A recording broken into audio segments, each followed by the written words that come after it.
సర్వమంగళకారణియకు జగన్మాత దర్శనమిచ్చెను.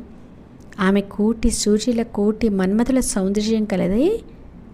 పైపుతులతో, చిత్రవస్త్రములతో, పుష్పమాలాభరణములతో, పిడికిటనున్న విచిత్ర భ్రమరములతో, వరాభయ ముద్రలతో, పెక్కు తుమ్మెదలు మోగిన పూలమాలలు దాల్చి దయామృతము ఉట్టిపడుచు శాంతగై లెక్కకు మిక్కిలియైన చిత్రమైన తుమ్మెదలు తన చుట్టూను చేరి కొలుచుచుండగా సకల శృంగార సంపదలతో కూడి సర్వవేదములచే పొగడబడుచుండెను.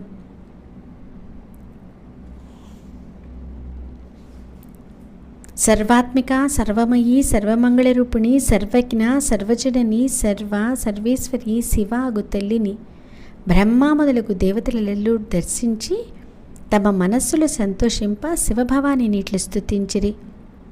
కమలభద్రాక్షి, సర్వాధార, మహావిద్యాదేవి,